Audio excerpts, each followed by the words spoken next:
En lieu et place d'un affichage, la consultation des listes provisoires des électeurs se fera auprès d'un agent appelé préposé à l'affichage affecté à cette tâche au niveau de chaque antenne de la CENI. C'est la décision prise par la Commission électorale nationale indépendante CENI et rendue publique le lundi 9 octobre. Comment comprendre cette mesure dans un contexte préélectoral marqué par le manque de confiance envers la CENI et le processus électoral en général? Bonjour, je m'appelle Itiel Batounike, je suis chercheur et analyste à Eboutelli, Institut congolais de recherche sur la politique, la gouvernance et la violence. Nous sommes le vendredi 13 octobre. Vous écoutez le 40e épisode de la saison 3 de Ponajek, la capsule audio de Eboutelli et du groupe d'études sur le Congo qui éclaire chaque semaine un sujet de l'actualité congolaise.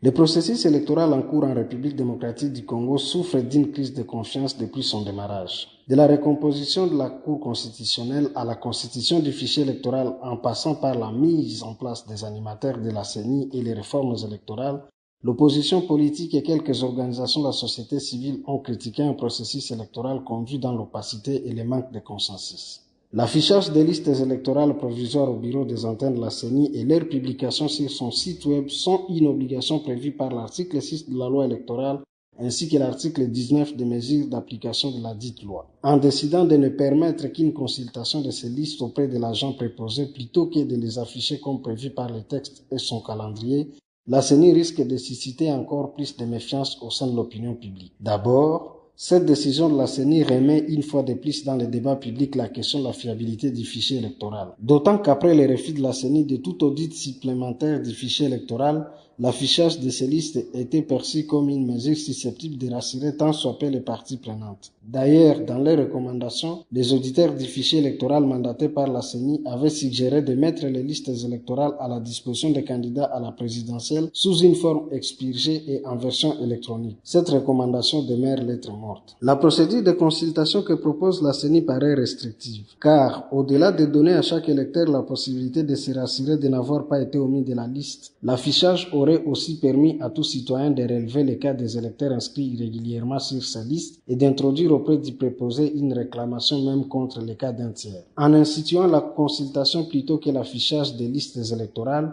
la CENI risque de décourager plus d'un électeur. Déjà qu'en ce moment, les antennes sont sollicitées par les électeurs en quête de duplicata pour remplacer leur carte d'électeur devenue illisible. Cette procédure de consultation leur rendrait la tâche encore plus compliquée. Cette décision de la CENI s'écarte également des principes de gestion, de surveillance et d'observation des élections dans les pays de la SADC. Ces principes recommandent notamment qu'une durée suffisante et raisonnable soit allouée à une inspection publique de la liste électorale pour des objections probables et les dénouements de protestations.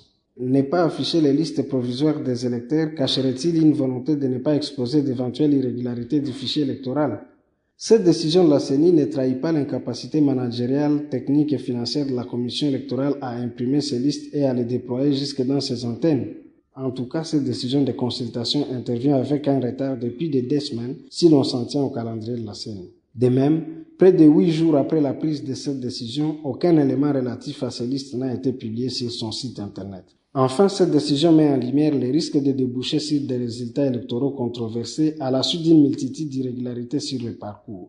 Si la CENI se trouve aujourd'hui dans l'incapacité de respecter les prescrits de la loi sur les listes électorales provisoires, comment peut-elle garantir que cette fois elle respecterait l'obligation d'afficher les résultats bureau par bureau? En attendant, vous pouvez recevoir Ponajek chaque vendredi sur votre téléphone en envoyant JEC au +243 894 110 542. À bientôt.